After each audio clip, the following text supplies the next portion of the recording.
Entonces, si tiramos del hilo, ¿qué ocurre? Lo que ocurre es que ¿de dónde vienen las fronteras de este país? ¿De dónde vienen? Entonces, no estoy señalando, sí señalo la contradicción de que cuáles serían las reivindicaciones, muy fácil, y hasta el final. Y hasta el final. Con todos los medios. Las sentencias. La anulación de las sentencias. La anulación de las sentencias. Por ejemplo, todo eso. Y sin embargo, ¿qué estamos viendo?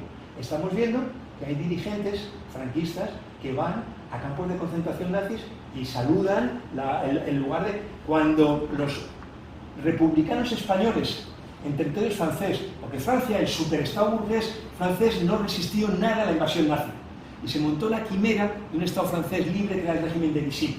Y el régimen de Vichy, dirigido por el general Pétain, y por cierto, en internet está la lista de todos los que firmaron, incluyendo dirigentes del PC, la concesión de plenos poderes al general Pétain. ¿Para qué? Para que pusiera la gendarmería francesa al servicio de la Gestapo. Y, como habían acordado Hitler y Franco, que los presos españoles que estuvieran en Francia no eran considerados españoles, eran considerados apátridas. Y eso implicaba, porque en los campos de concentración la represión nazi había grados, implicaba que no les mandaban a campos de concentración, sino a campos de exterminio, en particular a Mauthausen. En Mauthausen no hubo ni siquiera un 20% de supervivencia. Entonces, ¿verdad que me emociono, me siento tirando del hilo? Lo que digo es, reivindicación muy fácil. Verdad y medios. Verdad y medios. La verdad no es todavía el combate contra la impunidad, pero la verdad es la premisa. En Chile esa pelea. En Chile ha habido conquistas limitadas en términos de la impunidad. Yo pongo los datos en el libro. Solamente un 2,2% de las víctimas han tenido un juicio. Es muy poco, pero es infinitamente más que el 0,0 de aquí. ¿Y por qué? Porque hay una pelea. Hay una pelea y establece una comisión de la verdad. Y la burguesía chilena y el imperialismo que se iniciaron en la dictadura se ven obligados a aceptar una comisión de la verdad, que estudia la forma que yo decía, por Antonio, que le puse de ejemplo. Y se estudia. Y se consigue un resultado. 40.018 víctimas, 3.700 repartidas sin años. Es la premisa. Aquí no hay ni eso. Es que todavía, no hay ni museos de la memoria, no hay nada prácticamente, sin menospreciar la heroica labor de las organizaciones memorialísticas que, sin embargo, no han contado con el apoyo de los partidos por una razón. Porque las direcciones de los partidos tienen compromisos con las instituciones del régimen monárquico español heredado de la dictadura. Y no digo de nuevo, en un sentido ni grandilocuente ni rollos, sino solamente registrar el derecho que lleva al obstáculo que tú detectas. Por tanto, reivindicación es muy fácil, y hasta el final. Y hasta el final. Y proveer los medios. No hay ningún alcalde, nadie que se pueda negar, es una ley de rango estatal que impone todos los medios a una comisión para estudiar la verdad. ¿Suena bien, verdad? ¿Cuál es el problema? El problema son los lazos. El problema es la falta de independencia. El problema es la falta de independencia que impide decir incondicionalmente vamos por fin a establecer la verdad y la justicia, ¿no? Y no, como dijo Patricio Aylwin, primer presidente chileno después de Pinochet, Patricio Aylwin, que era el jefe el portavoz de la bancada democristiana en el Senado, que llamaba todos los días a favor del golpe. Por eso no fue por casualidad que le hicieron como candidato y fue el primer presidente. Y dijo, vamos a hacer justicia hasta donde sea posible. ¿Cómo que hasta donde sea posible? O sea, si hacemos justicia, es hasta el final. Si no es justicia, pues no es el final. Doncs en això deixarem... No, les coses tenen un principi i un final, Gregori. Donar-li les gràcies a Xavier, donar les gràcies també a...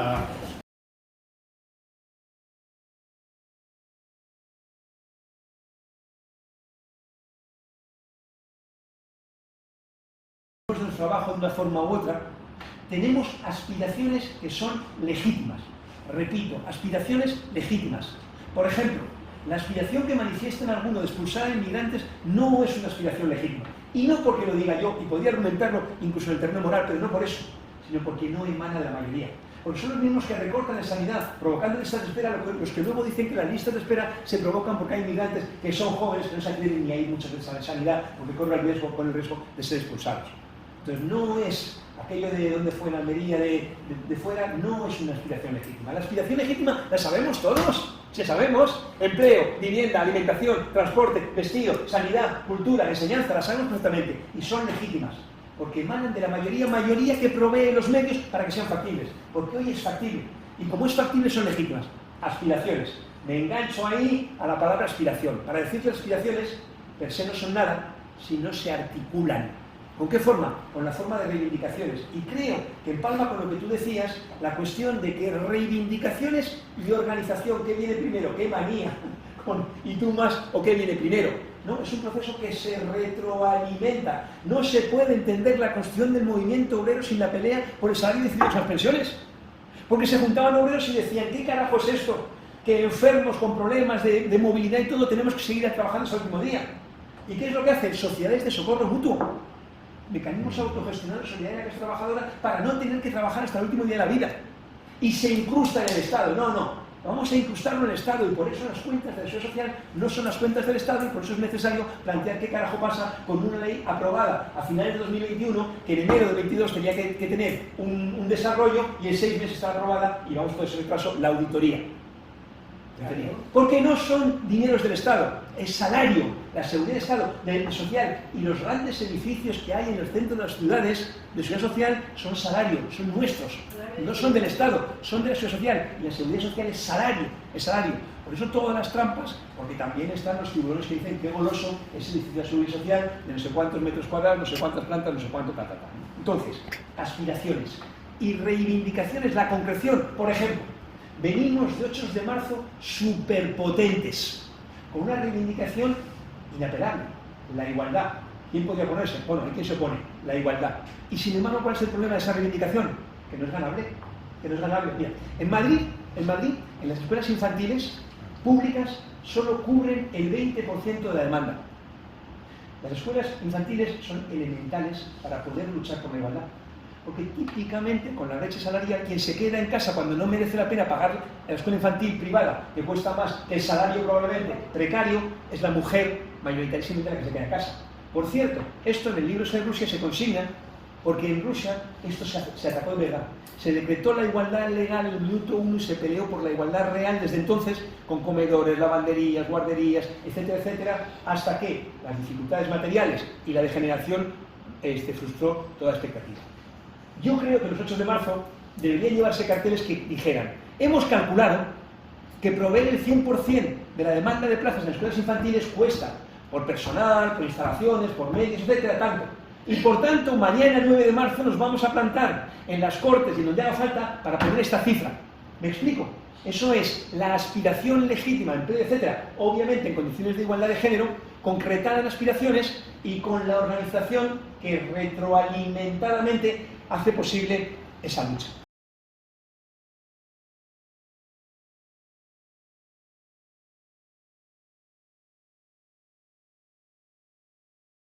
Se meten son asignaturas o pseudoasignaturas de emprendeduría. Si no has tenido empleo en la vida, móntatelo, no te decimos que tendrás que abrir a las 7 de la mañana y cerrar a la 1 de la noche, el lunes a domingo, etcétera, ¿no? Hombre, empezado por el final, para mí hay un elemento clave que tiene que ver con la base material, es que, por lo que te he entendido, tú vives de tu trabajo. Entonces, como vives de tu trabajo y no vives de trabajo ajeno, esto te sitúa del lado de la mayoría. O dentro de la mayoría, que somos quienes vivimos de nuestro trabajo, la mayor parte de nosotros vivimos a partir de vender la fuerza de trabajo, por eso decimos clase trabajadora, luego también decimos clase trabajadora, sectores populares, porque es distinto el terreno de la teoría, donde podemos ver las cosas de forma pulcra, de forma nítida, que la realidad donde hay cosas que se entremezclan, etcétera, etcétera. Ahora vuelvo enseguida a eso.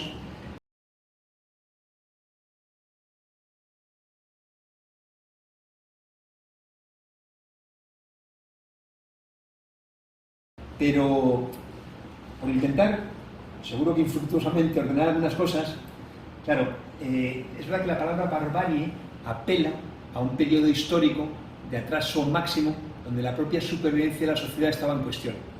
Sin embargo, a mí me parece que no es abusivo decir que cuando en Chile tú tienes, por ejemplo, un accidente o una urgencia médica y llegas a un hospital de verdad y por tanto privado y lo que te piden es tu tarjeta de crédito o tu seguro privado y en función de ello te pueden proponer tipos de anestesia distintos, yo a eso lo caracterizaría como barbarie. ¿En qué sentido barbarie? En el sentido, si quiero decir así, de identificar la noción de barbarie como un proceso, no tanto como un estado permanente, sino como elementos, y voy a decir esta palabra que es gruesa, pero que me parece que es pertinente, como elementos civilizatorios que están en retroceso. Porque es un avance civilizatorio que cualquier persona con independencia de su nivel de renta puede acceder a los avances médicos. Y que sin embargo estos avances esté condicionado el acceso a tu nivel de renta, es un retroceso civilizatorio. En ese sentido es en el que decimos el camino hacia la barbarie, viéndolo en términos de proceso, ¿no?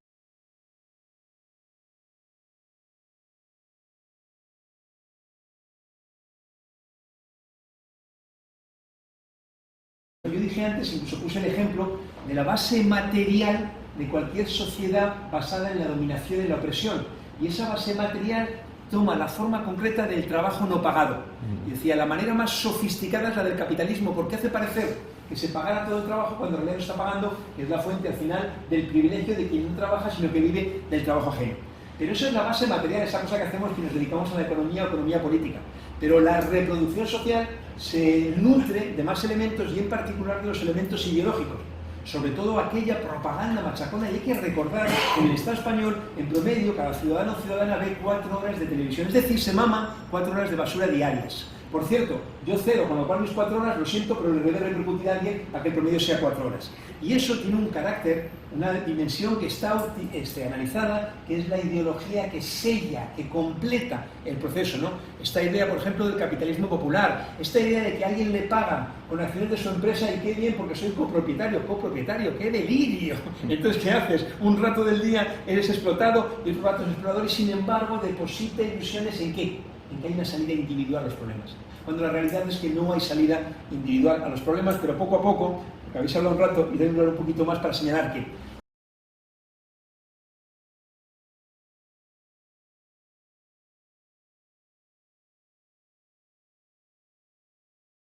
hay una palabra, una expresión que está muy pervertida, como casi todas, en el terreno ideológico, dicho de forma peyorativa, que es la palabra violencia. Y seguramente si digo violencia, seguramente pensaremos en las formas más escabrosas. Pero ¿puede haber algo más violento que el desempleo? El desempleo. Negarle a alguien que consiga su medio de vida de forma digna. Lo tenemos naturalizadísimo. 15, 20, 25, 7, 8 y con decimales. No pasa nada. ¿Cómo que no pasa nada? ¿Os conocéis cosas más violentas que negarle a alguien la posibilidad de tener una vida digna? Porque nosotros, cuando estudiamos las políticas de ajuste, solemos estudiar sus efectos materiales. Pero se estudia, por ejemplo, muy poco los efectos en la salud mental. ¿Y cuál es la salud mental en la población cuando venimos, en particular desde el año 2007-2008, de una devastación de las condiciones de vida, de la posibilidad de que la gente joven haga algo tan elemental como construirse una vida independiente a partir de su empleo, a partir de su formación, a partir de sus capacidades? Yo, en esta sala repleta de libros, no quería dejar de sugerir la lectura de los textos. Hay una práctica perversa, a veces se utiliza incluso como arma arrojadiza, a mí alguna vez me han llamado hasta intelectual, creo que era de forma peyorativa, no me atreví a preguntarlo. Mirad, cualquiera con voluntad, y es una tradición muy buena de la clase trabajadora, ¿no? Que es la de formarse, ¿no? En las primeras plataformas, cuando se construye el Partido Socialista Obrero Español, con la O de obrero, con la P de partido, en 1869, el derecho a la instrucción era elemental y tenía que ver con 2 dimensiones. Una, poder desenvolverse como trabajador, poder leer un contrato, poder entender una nómina, pero también con el acceso a lo propio de una vida digna de la especie humana, que es poder leer, poder acceder a la cultura, etcétera, etcétera. Así que, menudo preámbulo, así que a leer. Yo sugeriría la lectura de los textos. Uno puede quizá asustar, ¿no? Porque dices, joder, un filósofo alemán del siglo XIX que escribe una obra inacabada de 3.000 páginas, no me digáis que es un planazo comparativamente con la basura de Netflix. Bueno, pues este filósofo se llamaba Marx y tiene un capitulito que yo os lo mando cortésmente a quien quiera, a través de Blas, a través de Pepe, a través de Antonio, de Victoria, de Emilia, tal, que se titula Desarrollo de las contradicciones internas de la ley. Es el capítulo 15 del libro Tercero Capital, es una lectura sencilla y es una lectura flipante. Dices, no es posible que esto esté escrito en 1867 cuando explica de una forma tan pegada, tan directa, lo que ocurre ahora mismo. Y otro librito que se llama El imperialismo, fase superior del capitalismo, que lo has citado implícitamente, de Lenin, que de nuevo explica, por ejemplo, cómo la noción de puertas giratorias no es nueva. En 1916, Lenin explica cómo el mayor interés de quienes están en el aparato de Estado es la Bärenstraße, donde están los principales bancos alemanes, y viceversa. La noción de puertas giratorias no está en taller. Es de quien se pone a estudiar seriamente la realidad y con la palanca de un método potente, una herramienta potente que es la marxista. Por cierto, si os curiosea, si os da morbo, los apuntes que Lenin tomó para elaborar ese texto, que tiene apenas 80 páginas, están publicados. Os informo de que ocupan 900 páginas. 900 páginas de notas para escribir 80, porque eso es la seriedad, eso es el rigor, eso es la elaboración asentada en 200, creo que eran 43 periódicos en no sé cuántos idiomas, hasta el dato está disponible. Jo soc professional liberal, soc llicenciat en dret, advocat de picar pedra tots els dies, fill de gent treballadora que ha pogut anar a la universitat, he fet treball físic i ara he tingut treball intel·lectual. Dirigisc una cooperativa de treball associat, que és el diari La Veu, una cooperativa de treball associat. Jo conec molta gent de moltes diverses, no estic en un cercle tancat. Jo no veig pel carrer ninguna indicació de cap revolució. Jo no la veig, soc fill de comunista que va estar tancat pel franquisme per lluitar per aquesta democràcia, en on mon pare està penedit de tot el que van tindre que tragar els seus dirigents comunistes per a tindre aquesta democràcia. És evident que hi ha classe treballadora, però jo no sé quina consciència té aquesta classe, que massivament també vota a l'extrema dreta. Això n'hi ha que dir-ho ben clar, perquè si no ens estem autoenganyant. Perquè si no, si les classes del capitalisme votaren a la dreta, no guanyarien ninguna eleccions democràtiques. En teoria, racionalment, tants milions de treballadors haurien de guanyar els partits d'esquerres, però això no es dona en Europa, no es dona als Estats Units, no es dona. Per tant, jo pel carrer no veig que hi hagi indicis de revolució. Jo no ho veig, igual estic equivocat. Ara, respostes i problemes que te planteja. Per què el capitalisme no té alternatives globals? Per què el capitalisme ha guanyat una batalla molt important, de la qual no has parlat, però que els de peu la vegem, que és el consumisme. La classe treballadora, inclús els treballadors que tenen bones condicions salarials, la pregunta és per a què volen millors salaris? Per a formar-se, per a llegir llibres, per a ser solidaris en el tercer món, per a crear estructures de canvi social o per a consumir més, per a comprar-se un millor cotxe, per anar a més viatges en avió. Clar, és que jo tinc aquestes contradiccions. Per tant, no tinc res que dir-te de l'explicació que has fet perquè m'ha paregut fantàstica, he disfrutat moltíssim de sentir-te, però el consumisme, això, el capitalisme ha sabut crear dins del ser humà voler ser consumista. Doncs és que estem així segurs que són consumistes, potser no se pot tenir una disciplina de dir consumisme i després quan, qui i com hi haurà formació financera per a la classe treballadora, per a aquests de peu que viuen d'una targeta bancària, per a aquests que firmen una hipoteca que no saben el que firmen.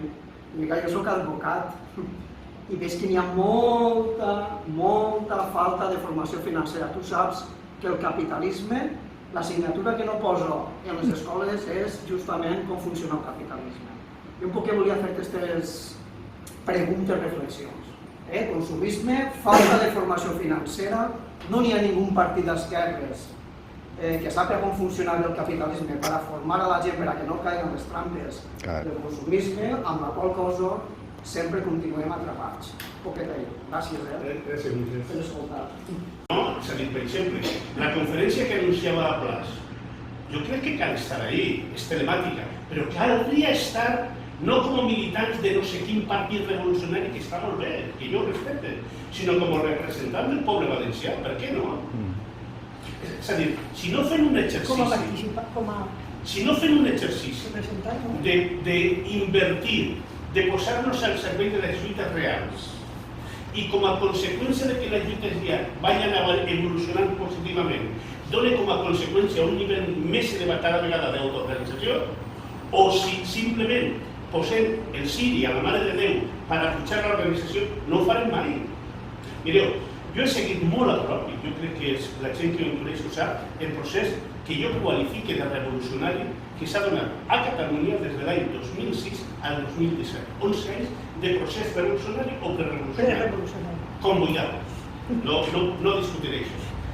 En la manifestació del 10 de novembre, crec recordar que era el 10 de novembre del 2006, que va ser la primera manifestació que va trencar el marc encorsetat dels partits polítics, del Parlament, etc., la manifestació convocada per la plataforma del dret a decidir, d'allà, reivindicava un transport públic de qualitat, una sanitat pública de qualitat, que no n'hi havia talls d'aigua, que n'hi havia, etc. És a dir, i la gent es va mobilitzar reivindicant sanitat pública, ensenyament públic, transport públic de qualitat i tot això.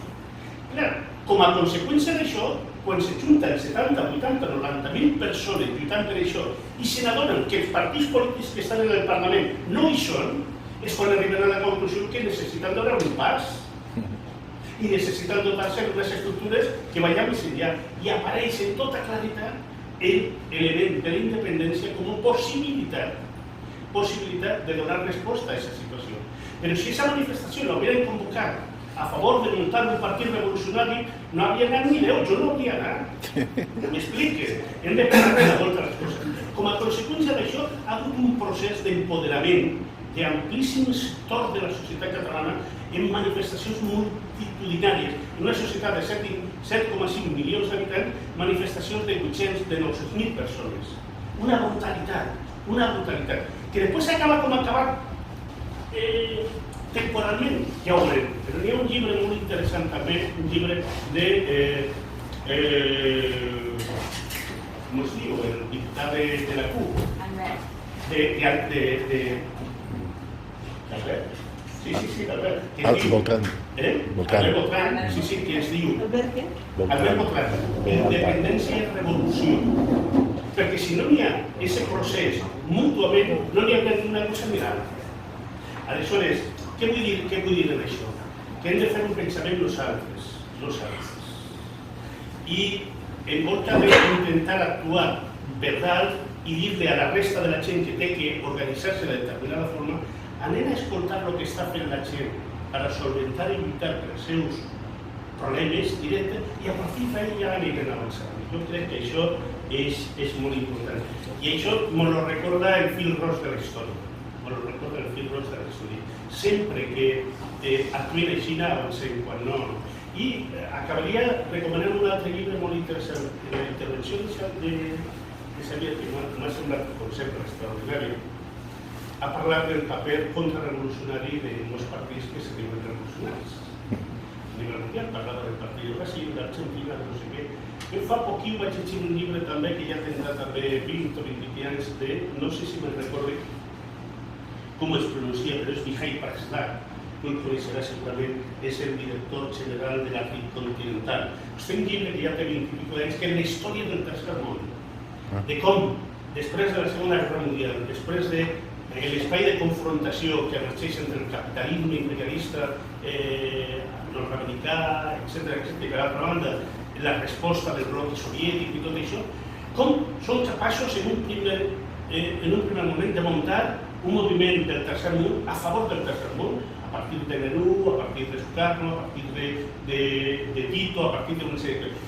I lo analitza en totes les seues contradiccions que arriben a pràcticament desaparèixer com a moviment del tercer món en les nostres dades. Però que és molt interessant per veure el rol que juguen els partits en circumstàncies concretes. I jo crec que és molt important, i acaba d'això, que nosaltres, per a poder ser fidel a allò que diguem d'intentar acostar-nos a la revolució, jo crec que hem de pegar la volta i posar-nos al servei de les lluites realment existents.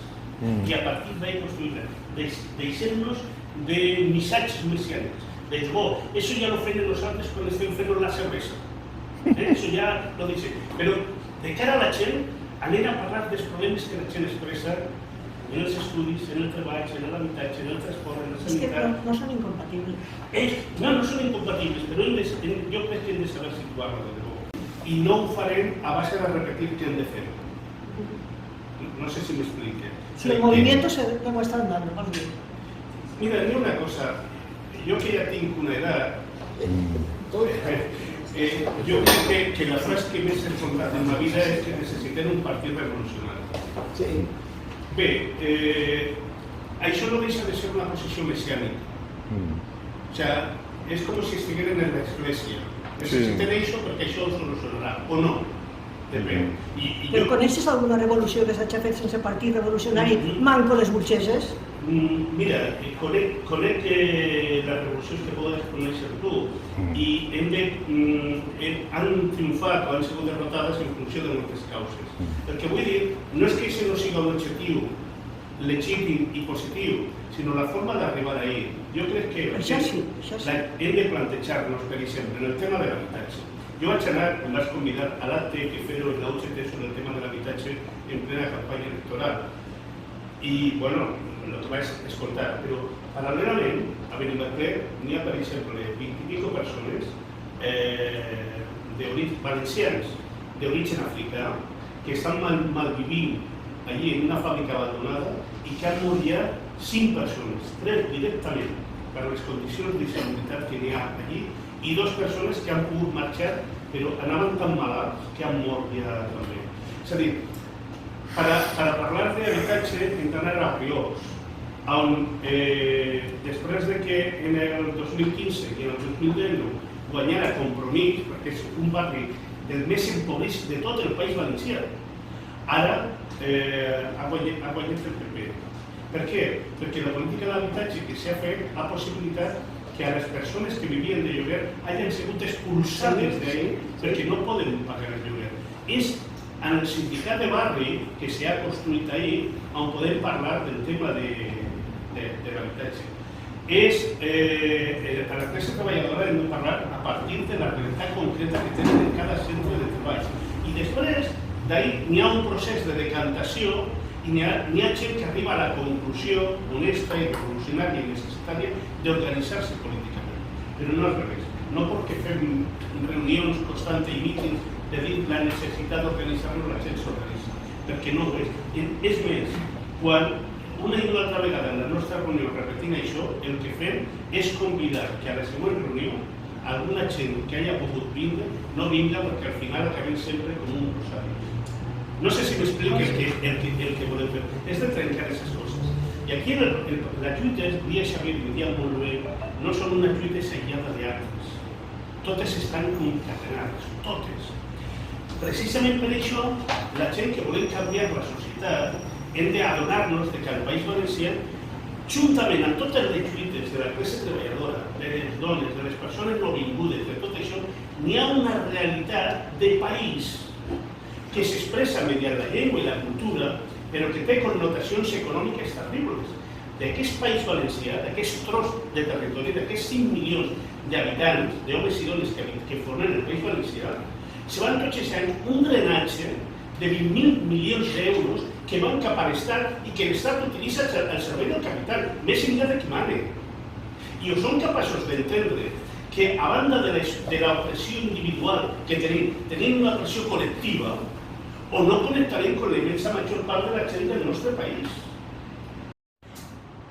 Así transcurrían las cosas en Chile, según los organismos internacionales, en el mejor mundo de los posibles imaginables, y de repente, aparentemente de forma sorpresiva, 18 de octubre de 2019 se produce un estallido. Resulta que suben 30 pesos son aproximadamente 3 céntimos de euro, el precio del transporte público. Esa anécdota no lo es. 3 céntimos para familias que tienen salarios muy por debajo de 200 euros, que son de 4 o 5 miembros, que tienen 4, 5, 6 transportes diarios, multiplicamos por 20 días al mes, no es anecdótico. Pero es verdad que la explicación del estallido no es esa. Además, se produce una cosa muy curiosa, y es que el estallido arranca con que los chavales se cuelan en el metro, siendo que los chavales estudiantes en Chile tienen un pase por estudiantes por el cual no pagan mensualmente, con lo cual a ellos no les afectaba. Y la sociedad solidariamente, la posición así mismo solidaria, estalla la revuelta octubre del 19. Un par de palabritas sobre eso, pero antes una consideración. Muchas veces se dice un estallido espontáneo. Espontáneo no hay nada. Que no se ha convocado no quiere decir que sea espontáneo. Y hay una expresión que a mí me parece que es muy gráfica, que es la de hilo de continuidad. Hilo de continuidad, porque existieron las protestas en el marco de la dictadura. Y existió en 2006, que no es casualidad, ciertas otras cosas, un estallido social protagonizado, ¿sabéis por quién? Por estudiantes de secundaria. Los estudiantes de secundaria en Chile llevan uniforme. Y visto de atrás, es azul, negro y con una cosita blanca, parecen pingüinos. Y se les llama pingüinos. Y se habló de la revolución de los pingüinos. ¿Por qué chavales de 14, 13, 14, 15 años? ¿Por qué ellos?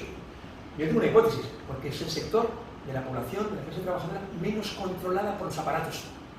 No consiguieron contener su voluntad de pelear. Y en 2011 se repite. Y se dice, la educación no puede ser lucro. Ellos dicen más lucro que ganancia, beneficio, da igual, los entendemos.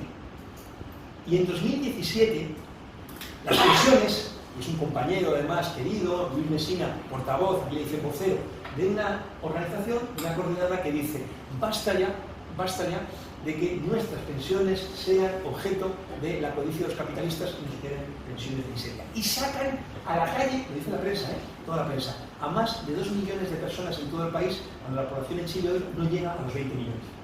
Entonces, octubre 19 no es espontáneo.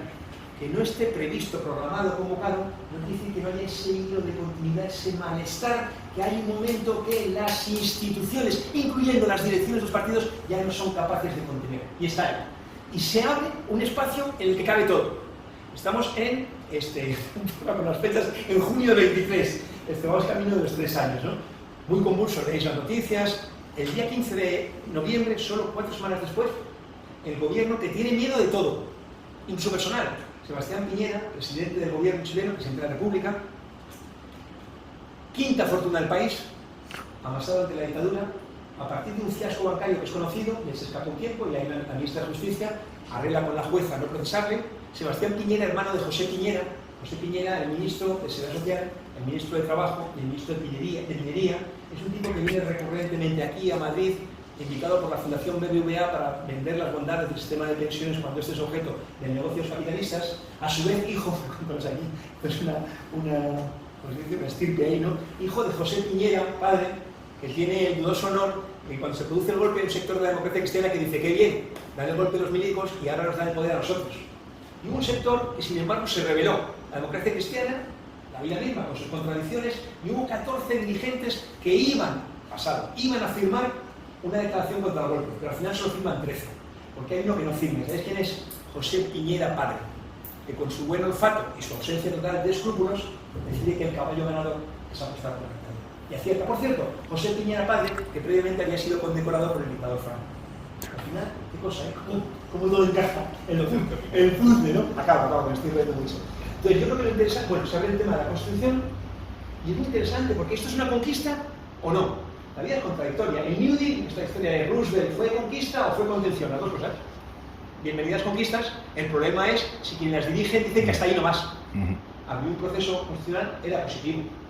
Sobre todo si no se cerraba el único terreno nuestro, creo que ya lo dije, que es el de las moquetas, sino que es el de la licencia. Pues se abre un proceso con muchas contradicciones y llega el último gobierno, el de Boric. 3 palabritas. Primero, 3 elementos donde se permite ver la continuidad. La continuidad no es que nos guste la denuncia, que no nos gusta la denuncia, nos gustaría mucho más otra cosa. Yo no hago política y análisis a partir de la noción de ajuste de cuentas, no me interesa, sí constato los hechos. Y uno de los hechos es que el sistema de pensiones por parte de Boric queda completamente preservado. Lo que hurta desarrollo diferido. En Chile, la tasa de suicidios en población anciana es más alta que en cualquier país de América Latina. ¿Por qué? Porque llega un momento que si tienes problemas de salud es privada, y tienes problemas porque tu pensión no te llega y sigues teniendo que vender caramelos en el autobús, hay un momento, no estoy haciendo la de psicólogo, infiltrar más elementos, te decides quitar. Estoy hablando simbólicamente, no lo he estudiado, tal, ¿no? Bueno, el hecho es que, pensiones. Segundo, acuerdos de libre comercio. En Chile hay 32 acuerdos de libre comercio en vigor. Hay 4 ya firmados, pendientes en vigor, y 9 negociados. ¿Sabéis lo que son los acuerdos de libre comercio? Los acuerdos de libre comercio son acuerdos que firma un país que compromete ciertas medidas al capital extranjero. Por ejemplo, no expropiar. Por ejemplo, no imponer, esto que obliga la Organización Mundial de Comercio. La tecnología que traigas no tiene por qué ser, no puedes decirnos nada. Somos libres de traernos, llevamos a hacer lo que queramos. Fijaos, se firman la mayoría con un plazo de vigencia inicial de 15 años. Algunos 10, algunos 20, algunos ilimitados, ninguno de menos de 10 años. ¿Eso qué significa? Las legislaturas, ¿cuánto duran? 4, 5, 6 años como mucho. Eso significa que hay 2 legislaturas en las que el gobierno electo ya no puede decidir de ciertas cosas, como aquí. Aquí no hay política monetaria, aquí no hay política cambiaria, aquí no hay ni política fiscal. Si el gasto público viene establecido a partir de un techo de gasto que establece gente que no ha sido elegida por nadie. Y ahí se subordina a Boric. Incluso en el sur de Chile, que es un sitio muy convulso, porque es donde está la población indígena, que es un sector de la clase trabajadora particularmente, el campesino pobre, particularmente devastado, sigue rigiendo el estado de emergencia. En el Estado español tenemos una ley irónicamente llamada de protección de la sociedad ciudadana, que en realidad la llamamos ley mordaza porque es mucho más ilustrativa de su contenido, que el gobierno, que deja de serlo en estos días, se comprometió a hacerlo, no requiere ninguna dotación presupuestaria, Derogarla, basta con decir derogarla. Y si hay que imprimir el papel, yo se lo pago. La impresión de papel, un poco más con el ustedes, se lo pago. A ver cuántas cosas para ser, ¿no? Y no lo hace, no solo no lo hace, sino cuando esté la pandemia, hay aquella circular que conocimos a los cuerpos del Estado, recurrir a la ley Mordaza porque, abre comillas, fuera de la expresión que hizo el gobierno, es más ágil. Y tiene razón, porque la democracia no es ágil, porque la democracia tiene razón. En definitiva, la conclusión, a mí me gusta cerrar esta intervención leyendo una frase que tiene que ver con Chile. Yo estoy muy agradecido a Chile, fui muy jovencito, más todavía que ahora, fijaos, y fui muy bien tratado. Y es una frase que sirve para Chile, pero yo creo que sirve no solo para Chile. Sirve para todos aquellos que dicen, para combatir a todos aquellos que dicen que la sociedad se derechiza, qué mala suerte. Por tanto, yo seguiré aquí en mi escaño votando un fisio a la sala que votamos a ver si hacemos una contractura en el índice de votar. A veces se equivocan votando, en fin. Se equivocan tipo de botón. Equivocarse de votar se equivocan mucho, ¿no? Esta frase me gusta mucho, esta frase dice así, y acabo con ello. Una sociedad que todavía conserva en su seno el espíritu vandálico, agresor, despótico, grosero, infame del salvaje ignorante de las edades primitivas. Emplear la crueldad extrema, infundir el terror en el menor tiempo posible, desbaratar toda organización que pueda resistir. He ahí el plan de hoy de los burgueses chilenos.